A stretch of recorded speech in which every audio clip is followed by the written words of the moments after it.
नमस्कार मित्रांनो, आपण पाहतात learn with Joy with Sen Patil YouTube channel. या चॅनलवर आपण फक्त आणि फक्त शैक्षणिक माहितीचे व्हिडिओज पाहत असतात.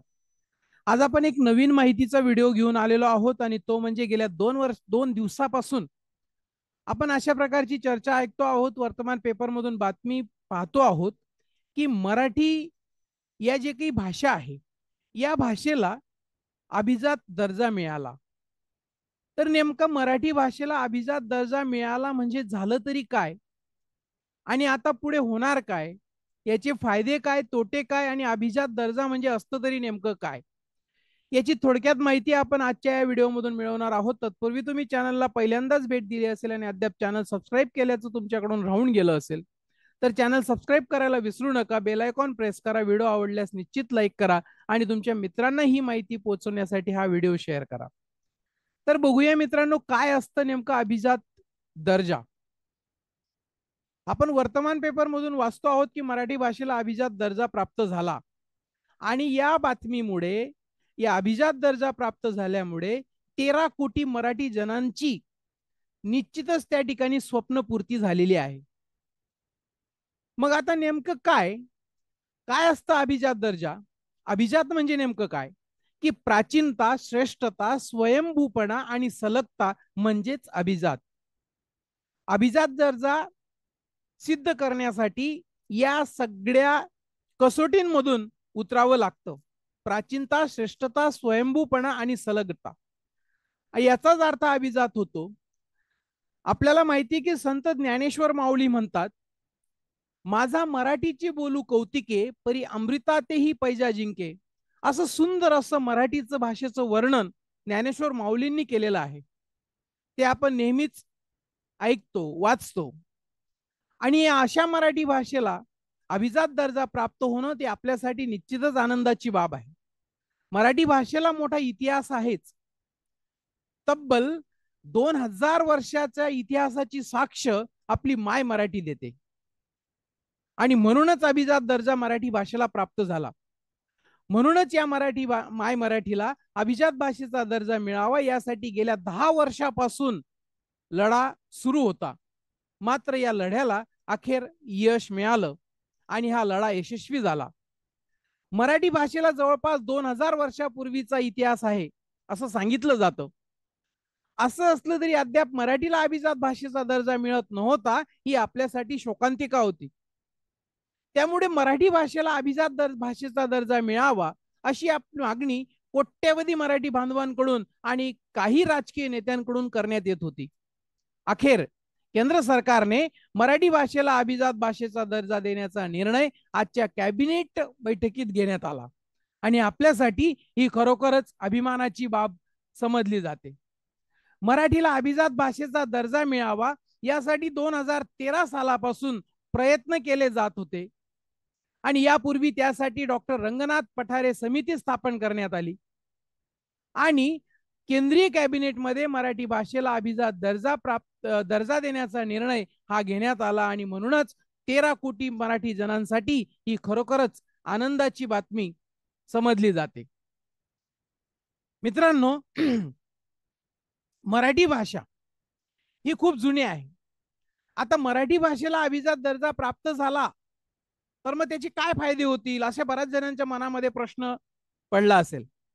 तर अभिजात दर्जा प्राप्त झाल्यानंतर अभिजात भाषेतील स्कॉलरसाठी दरवर्षी 2 राष्ट्रीय पुरस्कार मिळतात, आणि म्हणून लिखाणामध्ये ज्यांची आवड आहे, ज्यांनी लिखाणामध्ये अनेक वर्ष घालवलेली आहेत, अशा स्कॉलरसाठी हे पुरस्कार आता वाट पाहतील.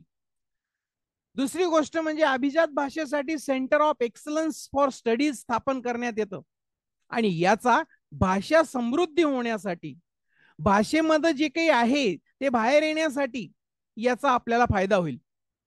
प्रत्येक विद्यापीठात अभिजात भाषेसाठी एक अध्यासन केंद्र स्थापन करण्यात येतं, आणि ते केलं जाईल, आणि त्याच्यामुळे मराठी भाषेचं ज्ञानार्जन करणाऱ्या विद्यार्थ्यांना आणि सगळ्यांनाच याचा फायदा होईल.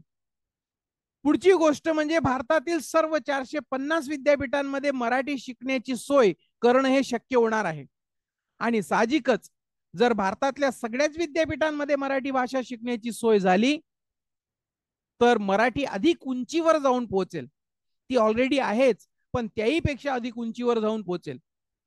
मराठीच्या उत्कर्षासाठी काम करणाऱ्या जे काही संस्था असतात, काही व्यक्ती असतात, काही विद्यार्थी असतात, या साऱ्यांना भरीव रक्कम मिळेल, मदत मिळेल. आणि म्हणून अभिजात भाषेचा दर्जा प्राप्त झाल्यानंतर काय फायदा होतो हे फायदे आपल्या समोर मांडण्याचा हा प्रयत्न होता. त्यानंतर आपल्याला अभिजात दर्जा मिळवणारी मराठी भाषा ही 7वी आहे. याच्या अगोदर जर तुम्हाला माहिती असेल तर आतापर्यंत 6 भाषांना अभिजात दर्जा प्राप्त झालेला आहे. 2004 मध्ये तामिळ भाषेला अभिजात दर्जा प्राप्त झाला, 2005 मध्ये संस्कृत भाषेला, 2008 मध्ये कन्नड आणि तेलुगू भाषेला, 2013 मध्ये मल्याळम भाषेला, 2014 मध्ये उडिया भाषेला, अशा 6 भाषांना यापूर्वी मराठी अभिजात या भाषांना अभिजात भाषेचा दर्जा प्राप्त झालेला आहे. आणि त्याच्यानंतर आत्ता 7वी माझी मराठी, आपली मराठी, याला 7व्या क्रमांकाची अभिजात दर्जा प्राप्त करणारी भाषा ठरलेली आहे. आणि आपल्या सगळ्यांसाठी, मराठी जनांसाठी ही अभिमानाची बाब समजली जाते. आता अभिजात भाषा ठरते कशी, काय निकष आहेत, आणि या सगळ्या निकषांमध्ये माझी मराठी ही उतरलेली आहे. याचे निकष असे आहेत की कोणत्याही भाषेला अभिजात दर्जा देण्याचं जे काही काम आहे ते त्याचे अधिकार जे काही आहेत ते केंद्रीय सांस्कृतिक मंत्रालयाला आहेत. गृह मंत्रालयाने 2005 साली हे अधिकार सांस्कृतिक मंत्रालयाला दिले. तर त्याचे निकष असे आहेत.